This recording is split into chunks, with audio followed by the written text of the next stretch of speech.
The Short Game is listener-supported on Patreon. If you'd like to support the show and join us on our Discord, head to theshortgame.net or patreon.com/theshortgame.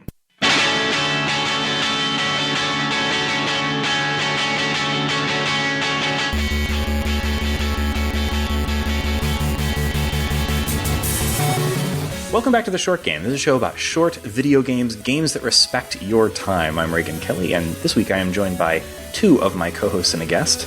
Shane Kelly. Laura Nash. And first time on the show, thank you so much for joining us, Zoltan. Thanks for having me. So, you and I have only met one time, but Shane knows you a lot better than I do, so I'm going to let Shane properly introduce you, but thank you for coming on the show. Absolutely. Thanks for having me. Happy to be here. Yeah. So Zoltan and I work together, but I think one of the things that most made me want to bring Zoltan on this show is Zoltan is a real expert on classic games, having literally generous. I don't know about expert, literally taken them apart and put them back together. I think that qualifies as a level of expertise that I sure don't have. Own it. And we haven't had a whole lot of episodes that were explicitly about arcade games, which is probably your biggest area of expertise. But I did know you were a big fan of Super Metroid, so I thought this would be a great chance for us to chat. Yeah, absolutely, guys. And what Shane's getting at, if you don't know, is that I love to restore and rebuild classic arcade machines. So I have 13 classic arcade machines completely restored here. And Super Metroid has been a love of mine forever. I've been a long-time listener of the show. So when Shane told me you guys were doing this, I basically begged to come on here to be able to talk about it. So thanks again for having me. And we can really use the help because this was one that, for whatever reason, I mean, as Shane mentioned, we're talking about Super Metroid this week. This is a game that every time we talk about, what makes a great short game, people often bring up Super Metroid. It's one of the people being my husband. Yeah, people being all of our listeners. Super Metroid is one of the most well-regarded and beloved games of all time. And depending on how you approach it, it is a pretty short game, particularly by the standards of 1994. And yet it's something that I had never actually completed. And we'll get to this in a second. I haven't still. I'm just right at the end as we are recording. So owning that right up front. But I didn't have a Super Nintendo as a kid. And even more than that, I know a lot of people didn't have a Super Nintendo and then were able to play the game along the way between 1994 and 2020 because of things like emulation. But for me, I didn't have access to a Super Nintendo. And more than that, I didn't have access to even something that could emulate a Super Nintendo until easily the year 2000, or probably more like even later than that, because I was a Sega kid. Shane and I both. We had nothing but Genesis stuff in the house, and then later we were on Macs, and when the Super Nintendo emulation started becoming a thing, I was still in the age group where I could have spent the time and effort to get into something like Super Metroid. I still didn't have access to it, and by the time I did have access to something that could play Super Metroid, it was sort of out of the popular conversation around video games, or at least it didn't feel like it was it felt a little like, why would I go back and play that by something like 2003, whereas I feel like now it's continued to be in the conversation of video games in a way that many games from 1994 aren't. And it's influenced a huge genre of games that I still love and play a lot of. But not only was it hugely influential, but also the speedrunning community, I think, has really kept this game as one of the kind of highlights of classic gaming for speedrunners, because of so many ways that you can circumvent and sequence break it. Yeah, it's certainly how it got on my radar. So I think I've said this on the podcast before, but my parents banned video games when I was a child and teenager. Joke's on you, parents. I now work in video games. But they banned it entirely. So I did have an emulator, but basically what I was pointed to was Mario games, Zelda games, Donkey Kong games, not necessarily Metroid. So I didn't really get to know Metroids outside of the term Metroidvania until I started watching a ton of games done quick and speedrunning. That's really what put it on my radar as a game that was still fun. I assumed, because no one told me that it was fun to play, that it was one of those older games that were influential and torturous. So I was very pleased when I saw people speedrunning it and heard people talk about it, that it actually is pretty accessible for the time. I mean, I don't have the numbers in front of me for games done quick, but I would say this has probably generated more donations than any other game they've ever done. They always save it for last.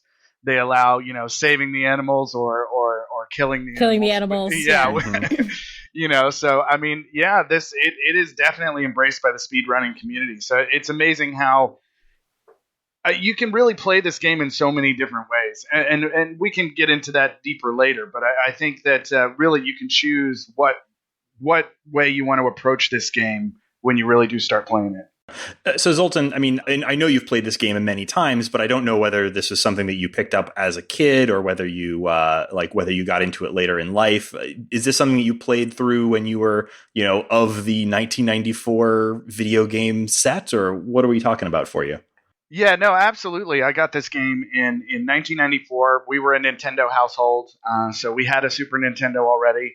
And I don't remember exactly how we acquired the game, but I want to say I got it probably about 6 to 8 months after it came out. It was in the Blockbuster bin where you could buy like previously played games at a slight discount. So I got it there. Yeah, and I think that was the first time I played it. And I was hooked by it right away. I've said before that for me, Super Metroid is kind of like my Star Wars of video games. It's the one that feels like chicken soup, like home. Like I go back and I play this game twice a year just cause, So, and I think in that time, I've definitely approached the gameplay in many different ways. I've tried to do it as fast as I can. I've tried to 100%. I've even gotten to where I've just to keep it interesting again. I've started playing some of the hacks that are out there and available for it too. That's awesome. Yeah. And I love that scene still exists. Things like randomizers and other cool hacks on the game that give you different ways to play it, different ways to approach it, that keep it in the conversation and fresh and everything. And I think it's amazing that it kind of supports that. It's an interestingly breakable game and one that you can play in a bunch of different ways. I will say that I've tried playing this game before, and I mean, here we are, it's 2020. I'm 34 years old. I have tried to play this game many times over the years, and I've bounced off it numerous times. So I own an SNES. I've played many games on it, but I've booted up Super Metroid on it multiple times and gotten usually to about the same very early game spots, gotten stuck and moved on to other stuff numerous times. And I thought it might be worth kind of talking a little bit about why it's probably worth playing this game if you haven't, and also ways to approach this game to avoid doing what I did, because I took a little bit of a different approach this time, and I breezed past those spots where I've gotten stuck numerous times in the past and just sort of had a much better time with it this time than I've had in the past. So I thought we should start by talking a little bit about why do we want to play Super Metroid, this game from 1994, in 2020? And if you are approaching this game for the first time, how do we do that in a way that, keeps you sane? So something I have kept in mind, and I think it's really changed the way I view the game, is I would see the game like a gatekeeping milestone I needed to achieve to be legit, or it seemed like almost like a homework assignment in a way, kind of like you need to be familiar with these properties, you need to be familiar with these things, this is an important thing that you need to learn, almost like a classroom assignment or something in a museum. If you like movies, you've got to watch Citizen Kane. Oh yeah, it's you got to sit down and watch Citizen Kane or you don't understand film, and you're like, well, maybe, except this Citizen Kane is 10 hours. Right. But at the same time, that's a really shitty way to watch a movie, and that's a shitty way to play a video game. Yeah. Because you're seeing it like something that's in amber and that you're not allowed to touch and play with, and that and if you're not good or having fun with this game, there's something wrong with you and you have bad taste. I think I had to get past all that, and I think I did before I started this game, because I think I just was hey, I've heard people say they drop it. Like, I'm going to play with, I did have the couch experience where my husband sat there and was like, oh yeah, this room's bullshit. Don't worry about it if you hate this room. Like, just move on. There's other versions like that on the internet too that will tell you that. But I think I gave myself permission to just have fun playing the game. And if I got stuck, it wasn't that I was bad at gaming. So I just want to say up the top, like, if you haven't done this because it seemed like a Citizen Kane homework assignment, it was going to not be fun. This game is actually really fun to play. You just have to get over yourself.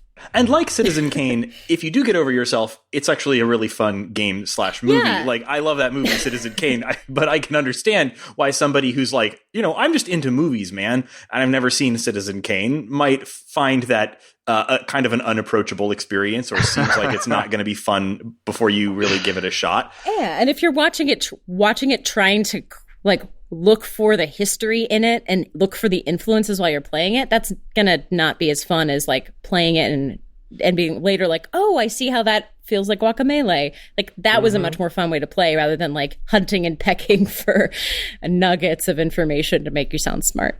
This was absolutely my first time engaging with this game in any serious way at all. But I have played a lot of games inspired by it. And one of the ways that I found just a ton of fun in this game was by what I'll usually do in a Metroidvania is just wandering around and exploring and trying to discover stuff. But one of the wonderful things I got to discover was that so many of my favorite games not just referenced this, but like blatantly referenced, explicitly referenced Super Metroid in ways that I wasn't expecting. So, like, there's an area in Hollow Knight, which I've been playing this last kind of few months, and it's this introductory area. The first place you get to, it's called the Forgotten Crossroads in Hollow Knight, and which is very equivalent to Zebes or Zebes or Zebes, whatever you pronounce it. And it's not just that it's this early area that acts as a hub for you as you explore the kind of this bigger underground area.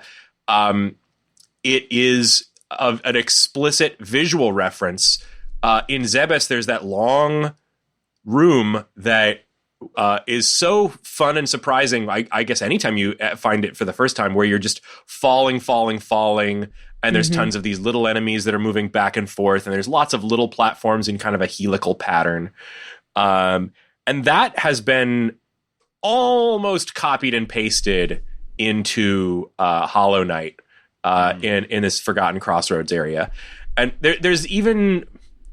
and I didn't even get that far into it before I found like this same pattern of like imitation repeating again, where I'm going to keep coming back to Hollow Knight because I've been really enjoying it this year. And it's taken me forever to get through because I have like so little time to actually get into it. But there's a beat in this game that is henceforth in every Metroidvania game where you've just gotten a bunch of upgrades, you've gone kind of deep into the earth, and you've come back up, and now you come back leaping off of a cliff, and you come back down to the place where you started, to the ship. Except now you've got tons of power-ups, tons of upgrades. You got your ice beam. You've got your Varia suit, and it's explicitly saying, okay, now go back and re-explore with these new tools and these new skills. And this game like nails that beat so well. Like the music changes, the whole vibe seems different because you've got it's little things like new music and now your suit is dark orange. But you're like, okay, now I've got this. And that is a beat that I think every Metroidvania afterwards has kind of copied in some way. Yeah, I mean, there is a whole reason that like the Metroidvania genre as a thing feels so consistent. The Super Metroid really originated a ton of this stuff, just sort of from a design perspective. I mean, obviously, like things like Symphony of the Night added on to that, and you don't see a lot of games that are just exactly like Super Metroid today, but you. So before we get too much into what Metroidvanias are like, let's just say what the term is. So right. Metroidvania, it's games like Super Metroid and like Castlevania, hence Metroidvania. But what that means is it's a game where you keep going back and forth in the same area and you get more and more skills that unlock more areas. So you're revisiting maps you've been to, but you now have new skills that'll unlock new portions, let you go to new areas. You can jump higher. You can, open new portals, all kinds of different things. But yeah, we could spend this whole episode, I think, going into like the specifics of like what constitutes a Metroidvania. But I think the key thing for me is just that it's a platformer, a 2D platformer usually, that is designed around exploration, and in which there are upgrades of various sorts. Yeah, and there's a reason to go back to places you've been before because you can go further in them. I think something subtle too that a lot of Metroidvanias, at least the good ones, all have in common is not just the backtracking and the new areas, but they're all extremely environmental games. Like they have these environmental feels to them. Like if you think about like the when you play Hollow Knight, what that environment and the music feels like, or Ori and the Blind Forest, or Guacamelee, like all of these games scream a very specific mood and environment. Symphony of the Night does the same thing. They got style. Yeah, style, absolutely. Super Metroid sort of expresses that by being, I think, very, very inspired by the science fiction movies of the 80s and early 90s. This very much, and movies in particular, like this is a game that like feels very much inspired by films like Alien. And I mean that in particular, but other just sort of science fiction films of that era. Is the enemy Ridley named after Ripley? I don't know, but I thought maybe Ridley Scott. Oh yeah, that also makes sense. Yeah. There's always been connections between the Alien universe and kind of the Metroid universe, especially even the first Metroid game feels just like Alien, right. The music, the intro, the way that it starts up, the logo, they're extremely similar for sure. Yeah. And then I think also because Star Wars was still so very much in the popular culture, like this doesn't necessarily draw on Star Wars for its feel, but something about the setup of this being the third in the series and the intro of this game has a sort of a like a Star Wars feel to me, in that it's like, it doesn't start with, like every Mario game starts with, well, you're Mario. It's the same as the last Mario. Have at it. But this game specifically it says Metroid 3 on screen. It's just in media res. Bam. Yeah, and it gives you a full on voiced intro. The galaxy is, the last Metroid is in captivity. The galaxy is at peace. And like, we're all good now. And it's literally like that shocked me when it happened. Yeah, it's literally showing you scenes from Metroid 1 and Metroid 2 to kind of say this is a continuation of that story. This is essentially the equivalent of that like crawl at the beginning of like Return of the Jedi or something, where it's like, yes, everything that you remember from the last film happened. We are leading you into a sequel. We're starting in media res and things may be a little different than they were at the last second of the last film. But like, here we are. Metroid starts by telling you, yes, if you played those old Metroid games, this is a continuation of those, and in a very film-like way kind of leads you into the experience. And that was totally new for 1994. Like I've played a lot of games from this era over the years, and nothing I've played has this level of like feeling like it's part of a larger series with a continuation of the plot between multiple entries. That feels like you're forgetting the 20-minute movie at the beginning of every Mario game, where they reestablish Luigi and Mario's like troubled relationship and explain the source of their incredible jumping powers. Right? Yes, absolutely. That happens every time. Yeah, it's the space boots. What's amazing is they have this great, at the beginning of the game, they have this big intro, right? That's very cinematic and sets up the story. And then think about this. After that intro, you don't talk to a single person the rest of the game. There is no text. There is no, you're not interacting with any other, you interact with the animals a little bit, but they don't talk to you. They kind of obscurely show you that you can do what they're doing, like the wall jumping they try to teach you, or the little dinosaur guy in the cave that teaches you how to jump, do the power jump or whatever it's called. Shine spark, which the it never shine says spark, that that's word. it. I had to learn that from the guide. But like, why is it called a shine spark? I don't know. You're shining when you do it. That's cool. Sure. But I mean, think about that there is no on-screen instruction. There's no other characters to talk to. And yet the game is thick with story and environment the entire way through. Yeah. And I think maybe that's why the game also doesn't feel as approachable to modern day players, people who have never played this game before, because you come into it and you're like, well, what am I supposed to do? Like there's no words on the screen telling you, like, tutorial wise, like what you're going to press, what you need to do next. There's no missions. You just have to make your way in this environment and, try to survive. The lack of signposting and guiding that the game gives you is something that kind of defines this whole genre of games. But this game really, absolutely, you're right, does not have any of this story that it's telling you from the voice of the characters. And that was a big thing that held me back on this game a lot. I am used to having this kind of a game really have a lot of,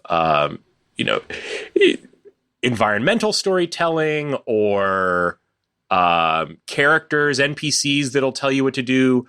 Or at the very least, like give me like a buddy NPC who's like a dog or something that like points me in the right direction, Oh yeah, they like, could have easily had terminals in this game that you get into to get information about the planet or and whatever. later Metroid games would do that, and I think that's right. That's something that there's certainly benefits to it. Like we're going to talk in a minute about how we approach the game, and part of playing this game today is figuring out how to decide what to do next. And, you don't have the like infinite time of a child to go and bang your head against every single wall, bomb every floor, shoot every wall in order to just sort of figure your way through it. And so if you don't have that kind of time or the sort of schoolyard level of like discussing the game with friends and figuring it out together, like how do you approach this game? Like the story is told entirely environmentally, which I really, really liked about it. And it feels very modern in that way, despite having some things about it that feel a little bit like, this is a game from 1994 and I need to figure out how to sort of work around some of its limitations. Yeah, and it's not like Zelda where that the wall can be bombed because it has a specific texture on that wall and bombs go here. It's not that kind of a game. I mean, this is a game that literally the first thing you get to do is a boss fight. True, yeah. So it is part of this like cinematic jumping right in is that it's going to trust you to learn it when you need to. For better or for worse. And I think sometimes that is laudable and perfect, and sometimes it is asking a lot of someone in 2020. Speaking of that boss fight that opens the game, did you know you can't lose that fight? Yeah.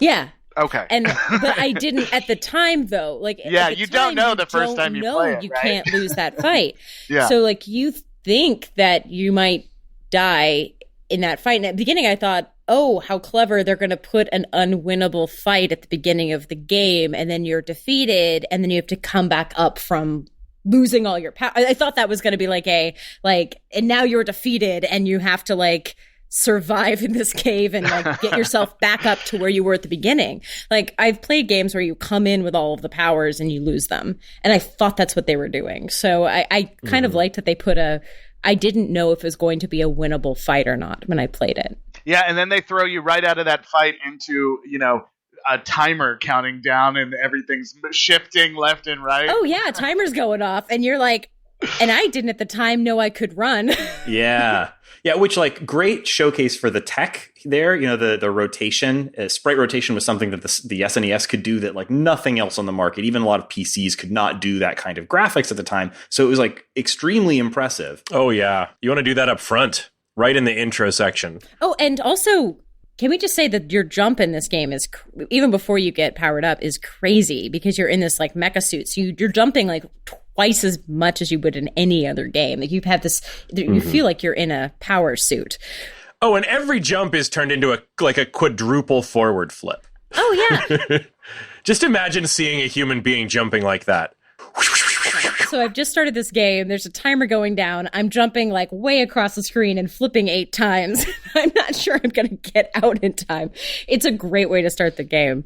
It's very action movie. Yeah, it's really, really cool. And it's also in kind of an interesting like inversion, like from the previous games, which I've played a little bit, I've never beaten, but obviously they're in the culture. I've seen the endings of Metroid 1, for example. And like those games end with Escape the Station. This game begins with Escape the Station. It's this sort of cool inversion of the existing formula. And then once you escape the station, then we're going down to the planet. You have to kind of infer a lot of what the story is here, but like you are clearly going to like go and rescue the last Metroid from Ridley and his space pirates. I only learned they were called space pirates from the manual. They really look like pirates. The peg legs, the hats. I would have assumed, like, I assumed they were like parrots. mantis men. Well, they kind of do have hooks, some of them. Yeah. But yeah, so our story, such as it is exploring the extremely creepy planet of, it's Zebes, right? Zebes is the planet. Or am I've been calling it Zeebs. It's more Zeebs. fun. When I was a kid, I called it Zeebs, but I think since then I've heard people call it Zebes. I don't know which one it is. I don't know either. It's potato.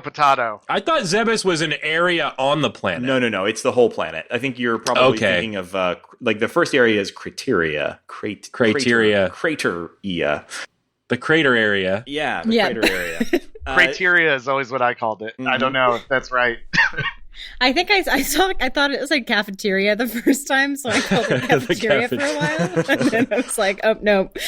I mean, that's another thing about this game is that literally everything in this game has a name, and most of those names are not in the game. Some of them are in the manual, but many of those aren't even in the manual, aren't even in some of the supplementary materials you might have gotten from places like Nintendo Power back in 1994. So, like, this game has, lore there is an official story to all of this, but I think in many ways this game is improved by not engaging with that stuff. I'm not saying that necessarily like the Super Metroid series or the Metroid series has a bad story. It has, from what I can gather, a pretty okay story, but I don't really think that like deeply engaging in the lore is like part of the experience of this game. It's its own thing. This game has a story, and for me, at least, the story of Super Metroid is the story that was going on in my head while I was exploring the planet, which is basically like this place is lonely and scary. There are many different types of hostile aliens. There are many evocative, weird, mostly unexplained enemies and threats, and weird scenery like abandoned spaceships. And that's all the story I really needed is I'm stranded on this planet and I'm trying to get back the tiny little squishy boy that Ridley took from the first scene. And that's all I need to know about this story. And, learning and the world later wants on, to kill you. yeah. And learning later on about all of the like details of the Metroid Historia or whatever does not add to this experience for me. I don't know if you guys feel otherwise about it. Zoltan, maybe you're deep into the Metroid lore and you feel differently about it. Yeah, no, I don't think so. I think, I did play this when it came out, and like you said, I was getting my information from magazines, right? Mm-hmm. Because, at this time, 94, 95, I wasn't like on the internet at home, like watching, looking up what these guys were called. So I had my own names for some of these creatures or what I saw about them in Nintendo Power or GamePro. And I remember playing this game and not knowing where to go, but this was back in a time where I didn't have 700 video games at my fingertips at all time. I maybe had 3 Super Nintendo games that I could play, and this was one of them. So it's like, the environment was so cool that I just put it in and I just kept hitting my head against the wall until I was able to find my way through it. I remember especially getting stuck when you get to the area where the background characters, these little animals, are trying to teach you how to do new movements, the Shine Spark jump, for instance. Mm-hmm. and just being stuck in there probably for a week, not understanding what I was supposed to do. They don't tell you what buttons to press, like that you run until you blink and then you press down to charge and then you jump. I don't know if that's intuitive or not, but it sure wasn't for me. No, yeah, I things like that and the wall jump in particular are, they are taught to you in ways that I think are very cool and interesting for the time. Showing rather than telling is a great game design tenet that I think lots of folks could learn from, but it's also still really hard to execute. This game requires a pretty high level of precision with some of its inputs in order to execute some of these actually totally required moves. Things like the wall jump does not work the way that you expect, or at least not the way that you expect if you're a modern game player who's played a lot of 2D platformers from today that have wall jumps in them. Most of the time, you just jump against a wall, you hit jump again, and you're doing a wall jump. But here, no, it's quite precise. You have to jump towards the wall. You have to be doing the spin jump, not the regular jump, and then you have to very quickly let go of your direction, hold the direction away from the wall, and then jump again. And if you're doing multiple wall jumps, like to climb up a narrow passage, you have to do that repeatedly, and it's very difficult to do. And I never really got good at it. I also say that something I had to unlearn is when you get a new skill, it does not mean that you need to use that skill in that room, and it will not teach you all of the variants of that skill immediately. For example, you get a bomb and you do use the bomb right away, but then there's a boss that you do not kill using bombs. And I tried for a while to use bombs to kill the boss, because I had been taught by how you play video games now is that you get a skill, you immediately use it to defeat the next thing. And this game, you're still going to need that skill and your skill, but all the variants of using a bomb to jump in the air, using a bomb to clear passages. Nope, those are not immediately put to use. You get the charge beam. You leave that charge beam room and you don't have to use the charge beam to leave the room. You just jump out of it. So I think occasionally you see this where you use the skill right after you get the skill, but it is not necessarily as immediate as it is now in modern game design. I had to that is a thing I'm still, when I was going through the last rounds, in my last playthrough, I still was oh wait, I assumed I'm trying to use the skill I just learned. It's Zelda logic that does not apply to Metroid in this game. If we're comparing the game design around this kind of older use of this lock and key kind of style of design to what they're doing today, there's also some places in this game where that older design there's some stuff you just don't see anymore. That was their way of signposting. Like the fact that there's all these blocks that can only be broken with one of the power-ups. And then if you hit them, it shows a little icon. Exactly. Which I was why is this not still being used? They kind of use it in Guacamelee with colors, to be fair. Yeah, it's a very strange little bit of design, although it makes sense. This Laura, I think I do want to give the game credit. You're talking about how it doesn't always use that sort of you've just gotten an upgrade and then it tutorializes using that new power by making you use it to escape that area. Yes, this doesn't do that every time, but also this was among the first places that you saw that as a design. And you still need it in the next 5 minutes. Right. It's just not in the same room. So it's the place where they've put that limit of you must use the skill 4 times in the next 5. It's not you must use the skill 5 times in the next 30 seconds. Yeah.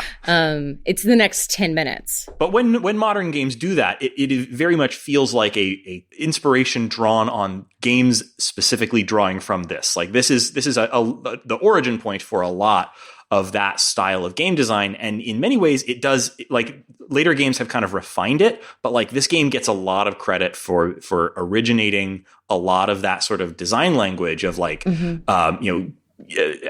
meaningful upgrades that provide multiple benefits, including benefits that you directly need in order to navigate out of wherever you got the upgrade, which is a pretty important game design idea that yes, Zelda did something kind of similar, but not exactly. This is really where I feel that idea comes from. And to its credit, it will not let you leave the region without fully exploring the powers that are necessary. There are gates that are placed that seem like it was a combat technique, but you must use it to navigate as well. And then that is definitely an innovation here. So we're talking a lot about some of the specific game design stuff that stood out to us here, and I want to continue kind of talking about that a little bit. But for folks who are trying Super Metroid for the first time now, like me, that was me too. Yes, me too. Which is a bit of a weird thing to be doing in 2020, but hey, we've all got a lot of time on our hands. Do we though? Yeah, that's true. Do we though? So we've all got a little bit of time on our hands, hopefully, maybe, and we're all maybe sitting down and thinking, well, I've played all of my video games. Wouldn't that be nice? And now I've just come down to Super Metroid, right? If you're doing that, and it's not 1994, you don't have the Nintendo 900 number to call when you get stuck. You don't have the Nintendo Power subscription. You don't have the older brother that has already played the game and can tell you how to get unstuck when you're stuck. Except for me. Right. Like, how do you play this game today? Because I feel like a lot of games from this era, it was designed partly with obscurity as part of its design. It was designed for people playing this. You've got this cartridge. This cartridge is supposed to last you a while. So many of its mysteries are truly obscure in ways that probably you wouldn't see in a modern game. And that can mean that this can cause you to bounce off of this game. It definitely did for me at various points. But there's, obviously we've got the internet now. How are we all approaching this? And I thought I'd start by kind of explaining my approach here, which worked well for me, but I figured you guys probably have other approaches. This time around, I decided I knew I was going to need a guide. But I have tried playing this game by looking up guides on the web before. I have looked up various different walkthroughs and found them a little too annoying to have to reference. And the way of referencing them was always like, oh wait, I'm stuck. Okay, how do I Google for what I need? I don't know what anything's called. What do I Google? Everybody's using terminology that is based on 20 years worth of Metroid lore that I haven't engaged in. I don't even know what to Google when I figure it out. Or yes, I have to try and watch. This was my problem. Right, or like I try to watch a YouTube video or something. Things are dripping from the ceiling room. Not helpful. Yeah. So like I was not finding that useful at all. So what I decided to do that was actually very, very useful for me was I decided to go back to the sorts of resources that I would have had back in 1994 when this game originally came out. And so I downloaded a couple of things. I found these on the Internet Archive, and I'll try to put links in the show notes to them. I found a scan of a walkthrough that would have been in GamePro magazine, the July 1994 issue of GamePro magazine that gave a walkthrough of the game. Just a checklist, a high level walkthrough. Actually, there's more than just the checklist, but that's the main thing I ended up using. And then also there's a Nintendo official strategy guide that they also published contemporaneously with the game that's full of beautiful illustrations and everything. And I thought, okay, if I were playing this game in 1994 and I didn't have that older brother, this is the kind of stuff I would have had access to. Let me see if I can stick to this. And in some ways, that ended up being the perfect solution because, in particular, the GamePro magazine, it has Raygan, as your older brother, I do have to comment for a moment that I'm sorry that I wasn't there for you when you needed me. You failed me, you monster. But yeah, it worked really, really well for me in this context because, first of all, being a PDF, I can skim it, I can flip through it. I don't have to watch a 25-minute YouTube video to get to the one thing that I need. And it's not using a bunch of terminology I don't know, or where it does, it's all illustrated with pictures. That was helpful. But specifically, the thing that GamePro did that I found really, really useful was they had a checklist in it that wasn't full of spoilers. It didn't just say, okay, go here, then shoot this, then go there, then do this. It just had a list of things that you should do. So, for example, it starts with, find the morphing ball in Brinstar, find the missiles in Brinstar, find the bombs in Criteria. And I knew that I needed to do these things in this order. And I knew roughly like what region I was supposed to be exploring to look for them. And that approach, having a checklist and knowing what zone something was in without having like specific step-by-step guide meant that I got to keep a lot of the feeling of like exploration while not having to spend enormous amounts of time feeling lost or exploring zones that aren't even where I needed to be. So I'm going to put some links to this stuff in the show notes. I found this to be extremely helpful. And then, of course, the GamePro magazine help stuff ended with, and come back to the magazine next month for the conclusion to our guide to Super Metroid. And I couldn't find that for a while. so I got stuck on that. But anyway, it was really, really good stuff. And then when I needed a little extra help, the actual official Nintendo guide from 1994 has these beautiful maps that are divided up into zones. And I ended up taking those with an app where I could draw on a PDF and literally like mapping things out, drawing little lines and everything, which was extremely helpful too. So that was my approach here. And that helped me get over a years long hump of playing the first 15, 20, 30 minutes of Super Metroid and getting stuck and being upset and closing it. So I can't recommend that enough as an approach, but there's obviously lots of different resources out there, lots of different ways to play this game. And I wondered if any of you guys had suggestions about how folks could approach Super Metroid, either like, mental ideas about how to approach it or specific resources that you thought would be helpful for folks playing this in 2020. My approach to the game, I think, is what a lot of players today are going to do. I don't know if I would, if I were doing it again, if I would follow the, bizarre 1994 print matter only route that you took, Raygan. But I just basically was hitting up YouTube.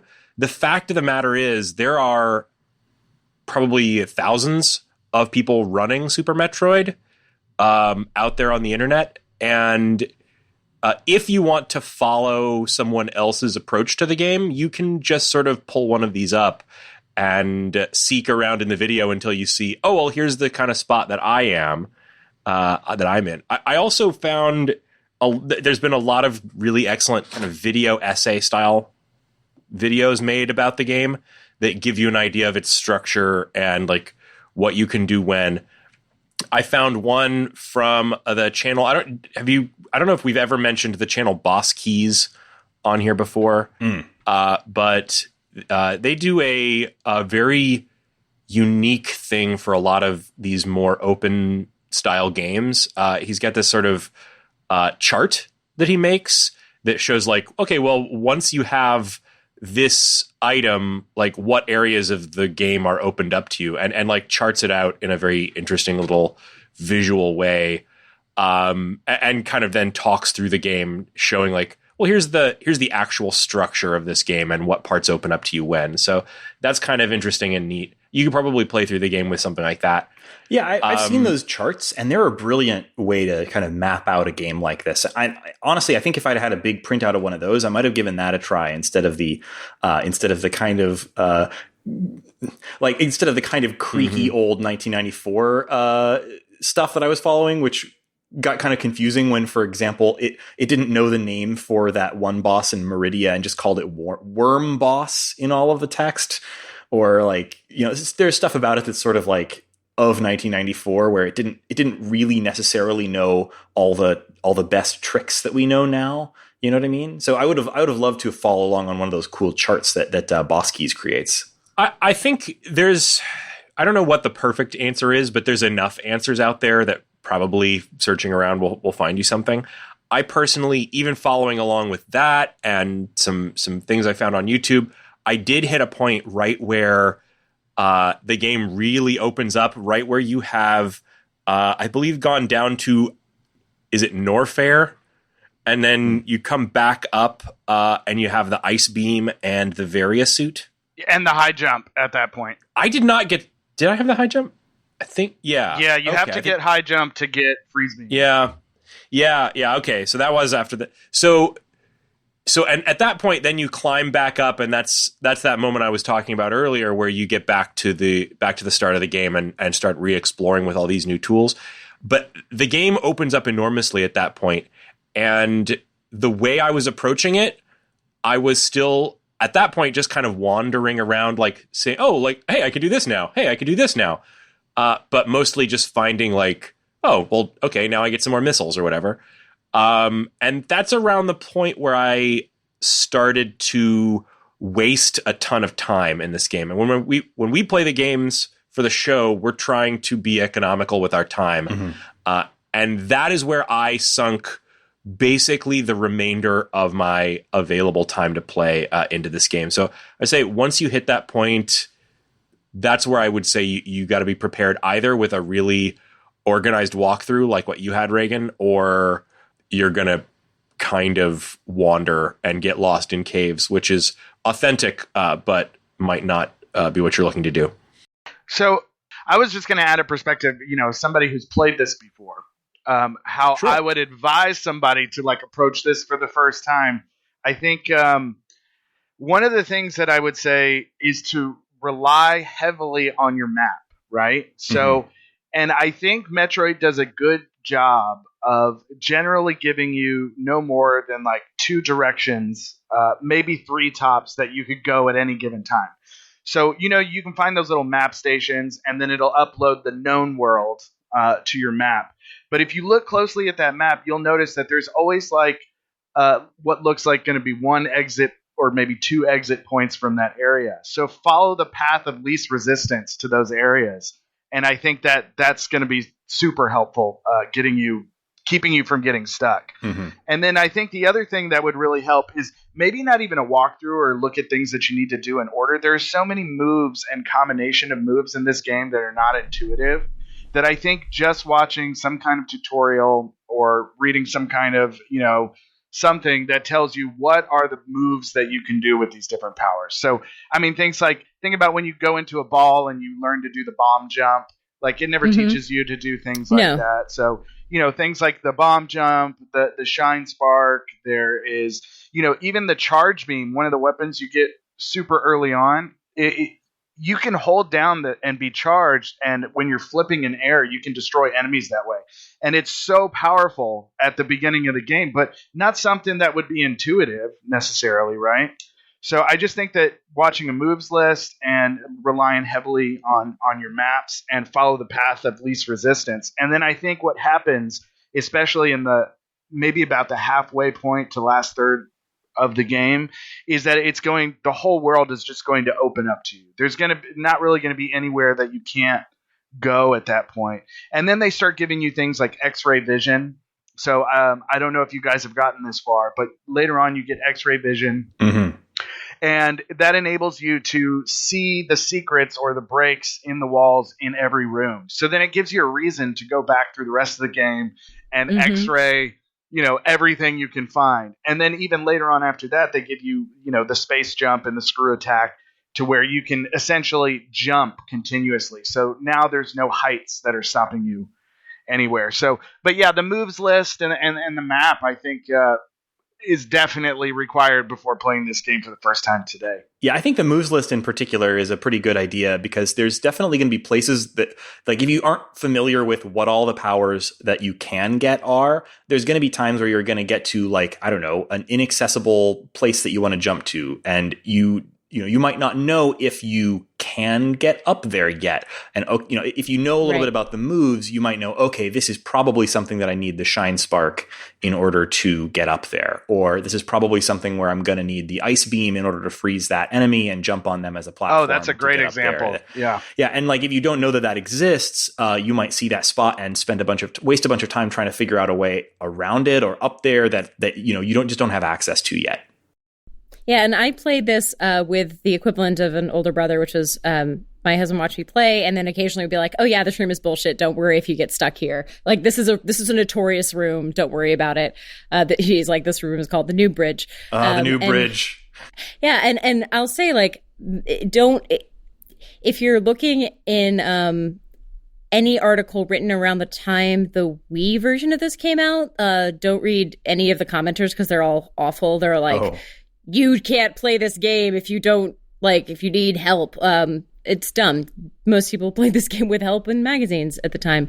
But I'll say, like, what really helped me was he didn't tell me how to beat stuff, but occasionally he would look up like a controller schema and be like, hey, just look at this diagram. Like, you're getting stuck because you don't know that there's buttons that do things. Yeah. You mentioned the New Bridge, which was like, I mentioned that I've bounced off this game multiple times, and that is one of the things. I'll explain what that is. There's a room where you think you can't get through it, and you try a lot of things. You have to run across a bunch of tiles that will fall through, and you just keep falling through, and you feel like you have to have a skill that you haven't picked up in the area to get through it. But it's just that you've never been told there's a dash button. Yes. I didn't know that this was called the noob bridge. Yeah, I remember this room very well. Nate got stuck here. I've been stuck on that many times, and it ended at least a couple of my early attempts to play this game because, like, I thought, like, oh, I know, based on just knowing a little bit about the game, I know there's some kind of a speed booster item later in the game. I must just have to come back here later once I've got the speed booster item. But no, you know, if you think that and you just give up there, you are just going to spend the rest of the game stuck in that area. There's no other way out. And apparently, at the time, and ever since this game has come out, it's killed so many people's runs because they just don't know that there is a dash button. Yeah, and why would you? The dash button's a great point because I think it leans back to something that we should talk about is reorganizing your controllers too. Where the buttons are going to be at, because I think the way that it's set up initially when you first start playing is probably for modern gamers it doesn't really make sense. Mm-hmm. It's almost like they just haphazardly threw the controls on there without thinking about the way that you actually press buttons when you play. So I highly advise changing your controller setup. You played on an SNES controller, right? I've played it on a SNES controller. I've played it on, a random Raspberry Pi controller, and I played it on my Switch this morning. So, because I know a lot of people that are going to play it now are probably going to play it on the Switch. Mm-hmm. So, but I definitely reorganized my buttons. I set up the dash that we were just talking about. I set that to the Y button, which if you go into the control settings at the beginning of the game before you play, it does say dash for that button or boost or something like that. But sure. So I like to set that to Y, and then I set jump to B, so I can almost like Super Mario it, where I'm holding dash literally all the time. So I'm running everywhere. It helps with your jumps. It helps, it just moves you along faster. And then I set A to fire. And then I know on the Switch it's really annoying. Select is on the way over on the other side. The little negative button at the top is how you change your missiles, which is really hard. Mm-hmm. It's really hard. Yeah, so I switched my weapon select to X. Because in the setup, X is or one of the buttons is generally your weapon cancel, and you essentially don't need a weapon cancel. You can use X to select your weapon, and then you can press X to select back to your regular blaster. You just maybe have to press it 2 or 3 times, but you have to do in the select button anyway. Yeah. So. Yeah, that's actually a really good idea, and I don't know why I didn't think to do that this time around. I was vaguely remembered that this thing's menu does give you that option, but I kind of forgot about it this time because for whatever reason, it's not something where like there's not like a pause menu you can go into in order to change settings like you probably would find in a modern game. No, you have to quit. Yeah, you have to quit. You have to like go back to the home screen or not home screen, but like main screen, like title screen of the game in order to set that. And given that I was playing this on a Switch, I never really went back to the title screen because, there's a suspend mode on the Switch. I just left it suspended or used the built-in like save feature so that I could switch to a different game and come back later where I left off. I never reset back to the title screen, and so I never went to that menu and reconfigured it. I don't remember control remapping even being all that common on console games in the 90s. I just don't think it was super common at all. Yeah, I remember like we were playing a lot of Genesis games at the time, and they would usually have an option for like, okay, is it A jumps, B shoots, or B jumps, A shoots, or what have you. Like that was usually an option. But it was usually like pick between these 2 control modes, whereas this gives you an option to specifically choose what button each function goes to, which is like really nice considering the good accessibility. Yeah. So good call out there, Zoltan. I definitely will do that the next time around I play this because I cannot tell you how annoying it was hitting the little tiny minus sign on the left Joy-Con to switch weapons in the middle of a boss fight. I can only imagine. Yeah. Yeah, I did in one of the early ones where the swinging Venus flytrap is running around and it opens up and you shoot.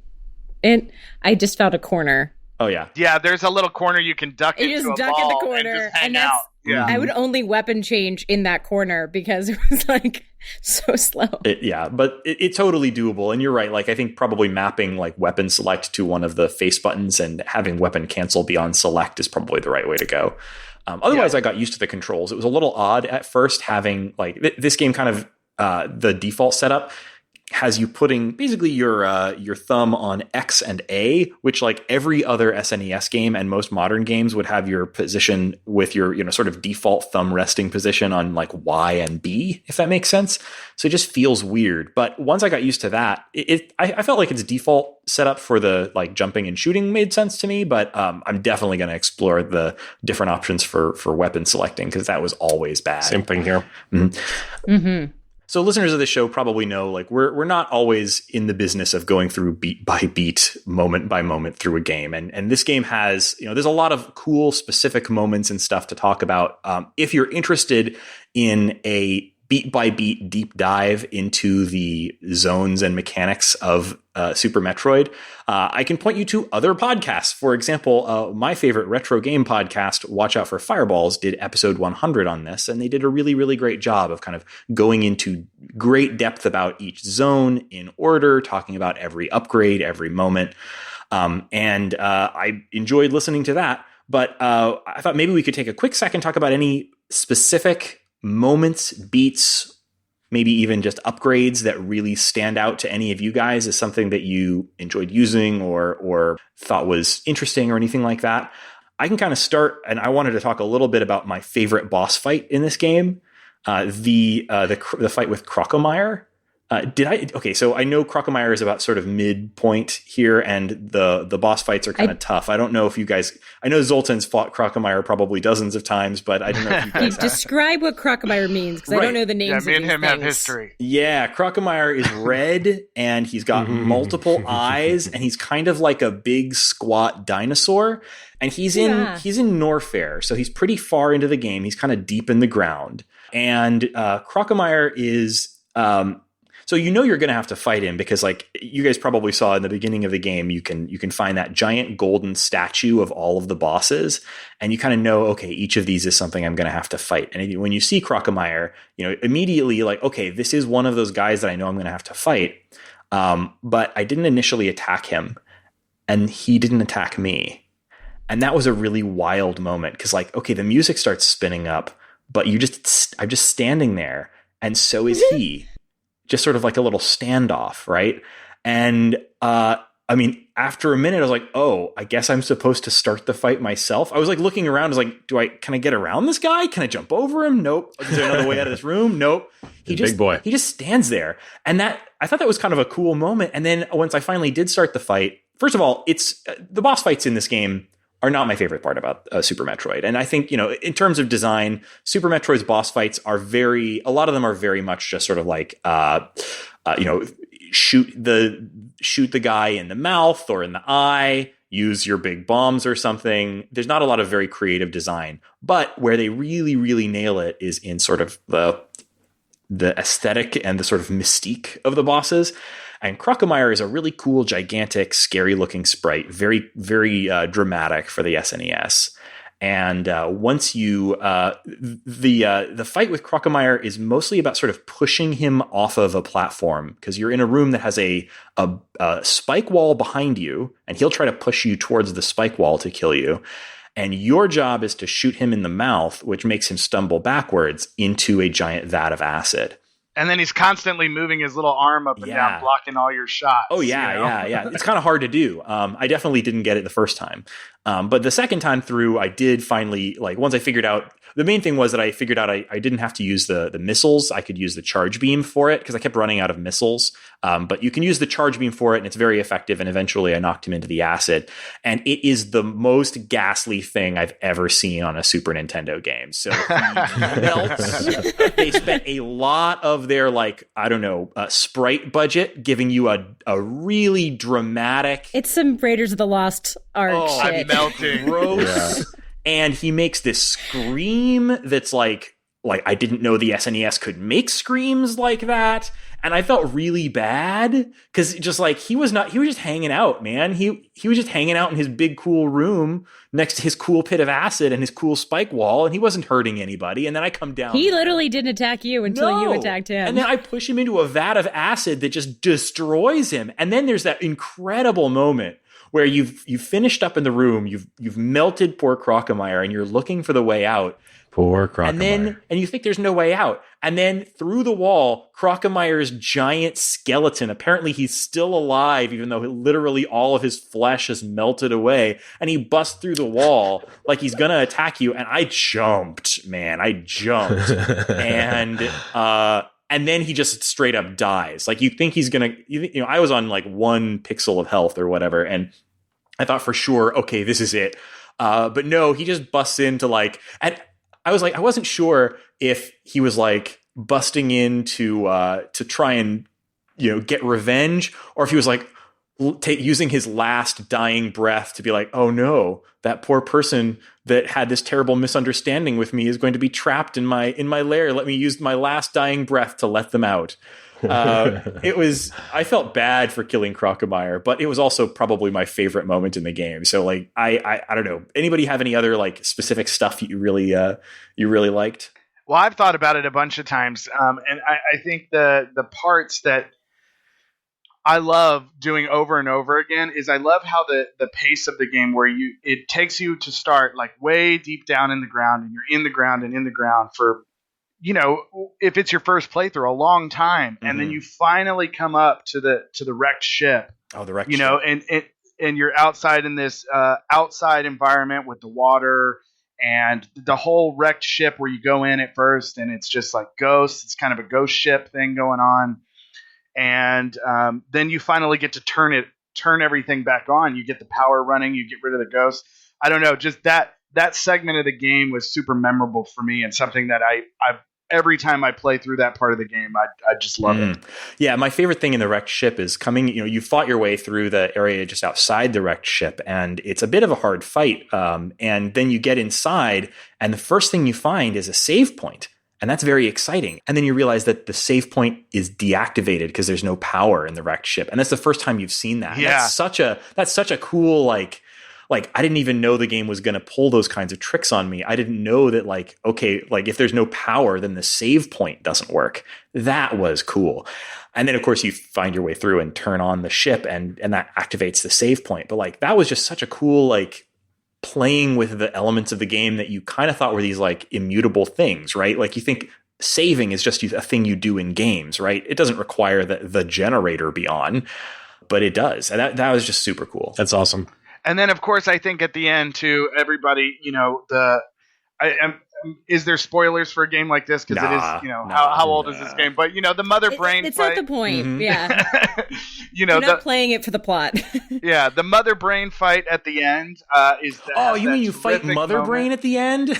That's like a Mario complaining that you fight Bowser. Yeah. But it has that terrific moment where you think, mother brain, I've won, and then it's another form of mother brain, and then you get mother brain shoots you and you're about to die, and the Metroid comes in and saves your life, and then you all of a sudden you're ultra powerful. You have this new weapon that you've never used before to finish off mother brain with. But that whole sequence, that last boss battle, is a great bit of storytelling and just awesome every time you play. That's awesome.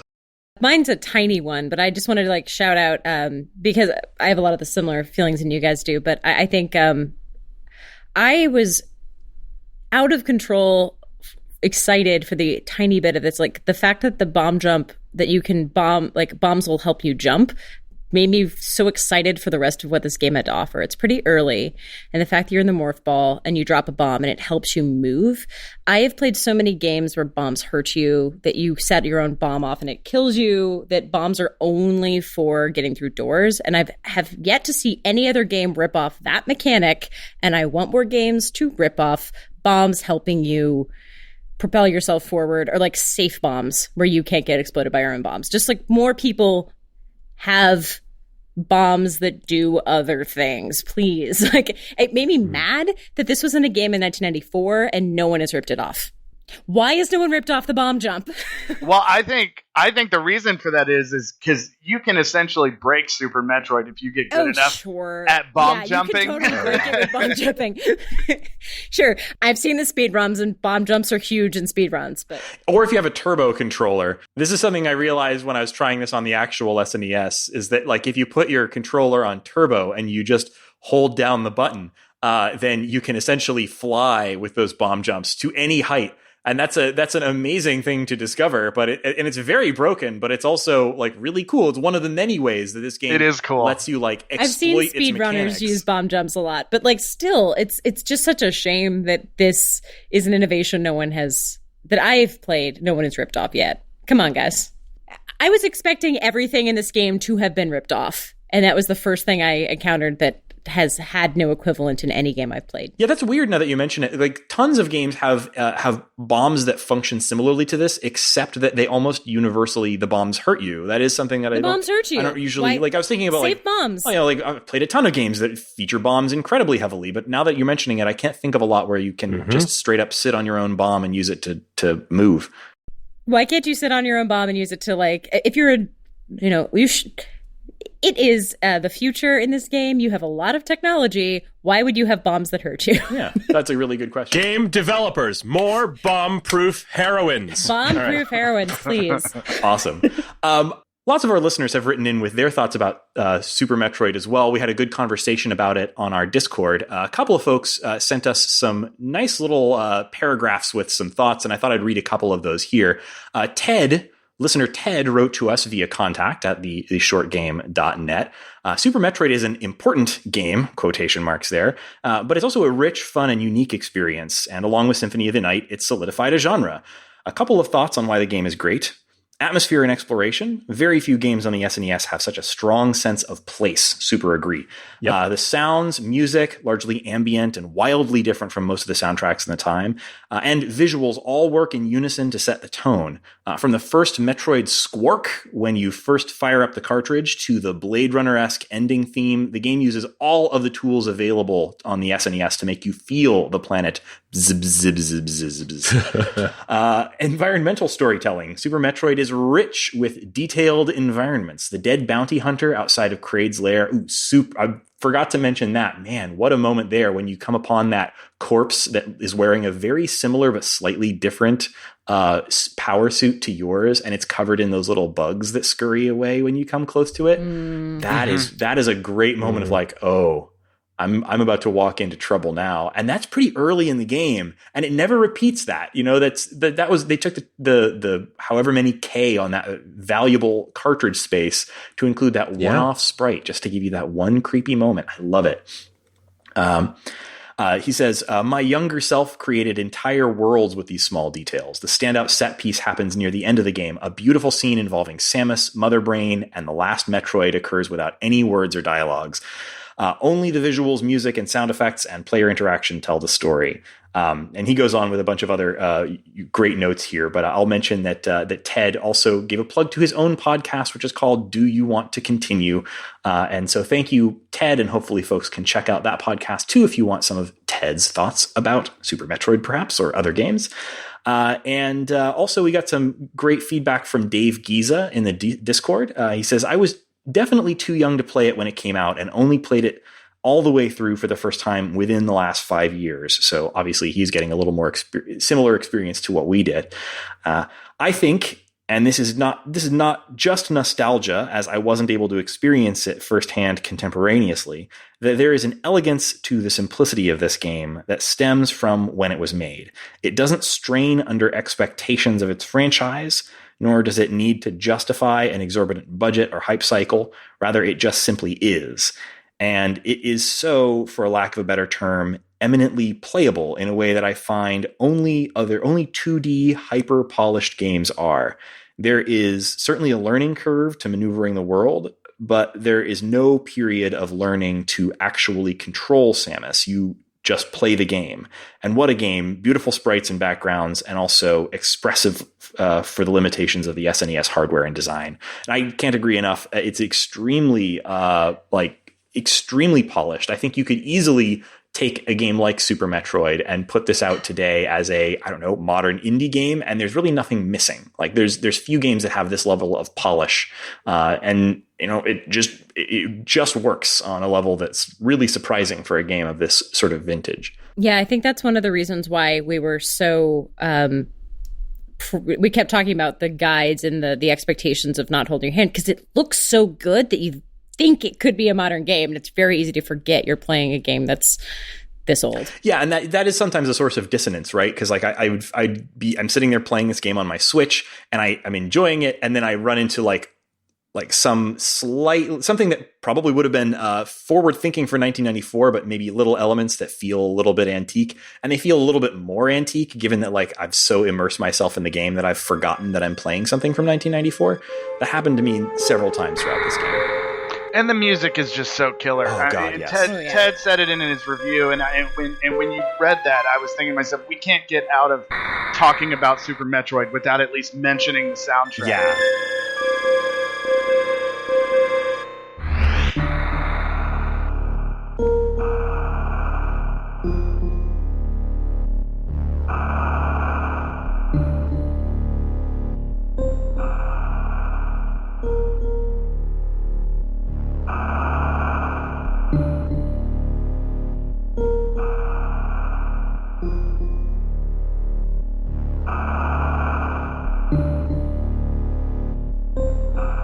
It is still, to this day, I think, one of the best video game soundtracks ever. All of the, it's got this, how they pushed the Super Nintendo to make this music. It's got this symphonic, like almost choir-like voices that sing these very environmental, alien planet. I mean, it's what makes the environments feel the way that they do. It's got this creepy, just great vibe to it. I can't recommend the music on this game enough. Oh, and it's partnered with such a beautiful, beautiful is not the right word, but the sound design is so accurate for the environment. Like all the enemies have very unique sounds. Like it's not like it's overwhelming the feeling that you're in a place. It's great supportive background music for so much good sound design on top of it. It's kind of shocking that you feel like it could have been easily been very repetitive, could have been easily just, not every enemy could have had a unique noise, for example. Yeah, play it with headphones on if you can. It's killer. Yeah, it's really killer. And I'll specifically mention a couple of cool things about the soundtrack. Like, obviously, it's cool on two levels. Like, it's cool from its composition. The composition of these tracks is phenomenal, and also from a technical standpoint, given the restrictions of the time, like it just sounds really good considering.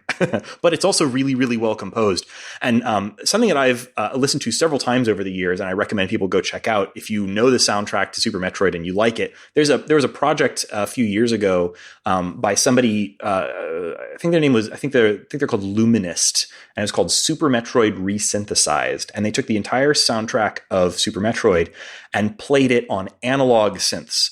So if you're familiar with like the synths from the 70s and 80s, the kind of massive things that were like a wall of patch cables for generating tones and everything, that kind of that tech. Sounds awesome. And it has this, and it's this sort of sound, the sort of hardware that would have been used to create the soundtracks for a lot of the science fiction films that Super Metroid was drawing on. So it's kind of bringing the soundtrack from the hardware of the SNES and making it sound more like what it probably was inspired by, and it sounds amazing.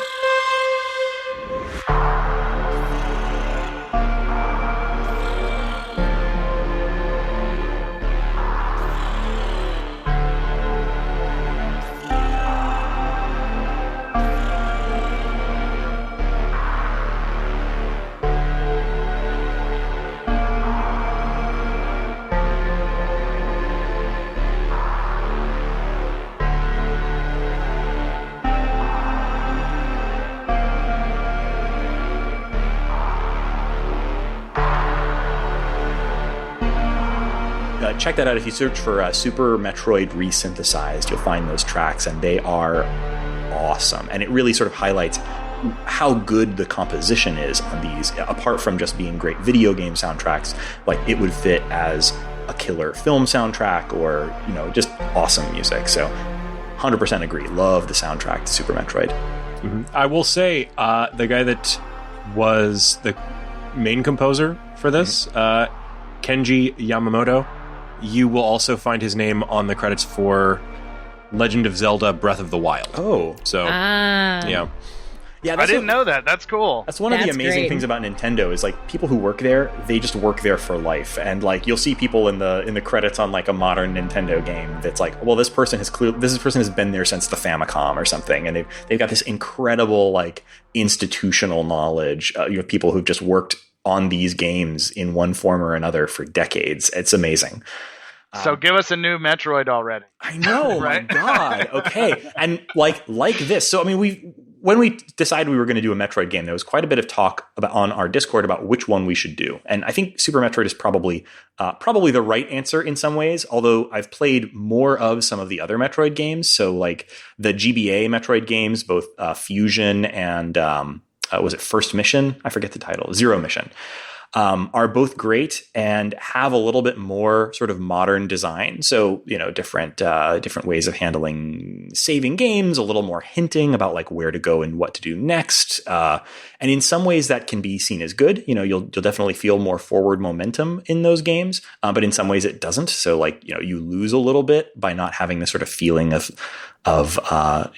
exploring a stark, empty world with only yourself to talk to. You lose a little bit of that when you have a computer telling you where to go next. So it loses a little bit of the atmosphere while gaining a little bit of sort of forward momentum at times. But like they didn't make any 2D Metroid games for years until they finally came out with this recent one for the 3DS, which I haven't played yet, the remake of Metroid 2. It's terrific. Okay, that's good to hear. It's terrific. I loved it. I mean, it's not as good to me as Super Metroid, but it's the one that feels closest to that for me. I really liked it. I know that like people love Metroid Prime and the 3D Metroids, but like I keep hoping that like if Nintendo wanted to, they could crank out a new 2D Metroid every 2 or 3 years. And I don't know why they're not doing that. Like, people would buy the hell out of them. And I guarantee you that there are legions of game designers inside and outside Nintendo that would give their left arm to work on a new 2D Nintendo game. Like, Nintendo, get on it. You should be making one of these every 2 or 3 years. People would buy them. Like, come on. Maybe they don't think they can charge $60 for a 2D game. Yeah, they probably don't, but they probably also don't need to, Like, well, they don't need to. Plenty of but indies Nintendo out there, doesn't charge less than $60 for anything. That's true. They're still charging $60 for 1-2 Switch. Exactly. On sale for $55. Well, that's just my guess. If I had to guess, it's that they don't think they can sell it for $60 and they don't want to. Which is a shame. But, look at something like Cadence of Hyrule. I'm really hoping that like Metroid gets a Cadence of Hyrule treatment, where like an indie developer from outside Nintendo gets access to the property, gets to try something new. That'd be amazing. Release that would be perfect. And again, Cadence came out for $20, $25. Exactly. Yeah. So like I would love to see more swings at this. And like the market is there. You just need to look up the tag Metroidvania on Steam, and you'll see that like half of the games on there are tagged that. Like this is a genre that like has an audience that is just like always desperate for new stuff. And like it's amazing to me that Nintendo continues to sort of leave that on the table. Yeah, and even the fan community has made some really great hacks for Super Metroid. I mean, you can play versions of this game. Same thing exists like for Zelda, where they have randomizers where items have been moved around to give the game, a new flair. And then there's also people have taken the Super Metroid world and built entirely new sections to it and added enemies. So these hacks are out there. If you know how to use an emulator, just Google it. You can find them out there, but they're really great. That's really interesting. Yeah, adds a whole new way to play, a super beloved game like Super Metroid, especially if you're somebody like me and who's played it already, over 100 times. It's nice to see something familiar but new at the same time. Yeah, and there's other like fan games out there. I think the one that got the most press was AM2R, another Metroid 2 remake, which is it's great too. Yeah, remake of Metroid 2, the Game Boy one, but expanded and done in a sort of a Super Metroid style. That's very, very cool. Nintendo made them take it down, but if you Google it, you'll find a copy. It's totally accessible if you want to play it. I think it's PC only, but there's I think there's ports to things like Raspberry Pi and stuff too. But anyway, it's playable in a lot of places. I'm sure.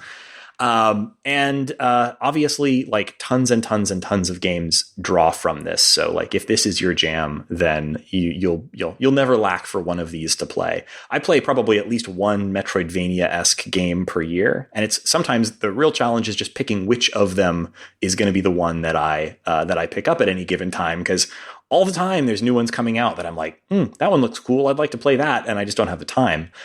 So, hey, if you've got a favorite Metroidvania game, maybe specifically inspired by Super Metroid, something you think in particular makes it Super Metroid-esque, let us know, because we're always looking for these sorts of games, particularly if, like Super Metroid, they can be completed in under 10 hours. Otherwise, it's not quite in the territory for the show. But this one, Yeah, absolutely. I was going to say that one of the things that often holds me back on these games is that, especially due to their, high degree of backtracking and often very open world, like they often take me so long to complete, even the ones that are supposedly short. So I am kind of hoping that our listeners have in their back pocket maybe like a 4 or 5 hour Metroidvania, if such a thing is even possible. Hey, you remember Gato Roboto we played last year? That one was like 2-3 hours, and it was like had the full Metroid More experience. Of that, please. So, they're out there. You even had a power suit. Yeah. Zoltan, have you played Gato Roboto? No, I know what it is, though. I definitely should check it out. We loved it. It was great. So, yeah, there's a lot of games like this out there. Let us know if you have particular recommendations. So, Zoltan, thank you so much for joining us on the show. It definitely helps to have a real hardcore expert, or at least diehard fan on the show, among the three noobs who barely got past Noob Bridge. So thank you so much for joining us. It was an absolute pleasure. Thanks for having me. I had a great time doing this. And, if ever you want me back again, I'd love to come back. I love it. We'll find some short games that we both enjoy and bring you back anytime. Terrific. Thanks again, guys. And you can find our show on the web at www.theshortgame.net, where you'll find a contact form. That's a great way to get in touch with us. You'll also find a link there to our Patreon. The Short Game is supported by our listeners on Patreon. You can also go to patreon.com/theshortgame. And all of our patrons at even $1 a month get immediate access to our Discord, which is where we talk about the games we're covering for the show. We plan episodes there. We chit-chat about things that we're playing that are or are not short. So join us there. We'd love to have you. Specific thanks to a few of our listeners this week. Just a shout out to listeners and Patreon supporters, Jeremy Greer. Thanks, Jeremy. Thanks, Joe Boria. Thank you, John Brainlove. And thanks to Laura Bruyere. So thank you all to all of those listeners and to anyone else who's supporting us on Patreon.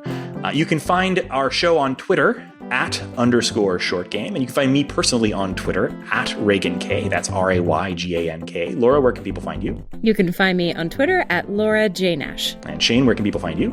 Also Twitter @8bitshane. And Zoltan, I don't know if you have a place you'd like people to find you, or whether you'd prefer they stay away, but do you have anywhere you'd like people to find you? I don't have anything to plug here. Just thanks for having me again. I had a blast. Yeah, thank you, Zoltan. And thank you to all of our listeners for listening to The Short Game.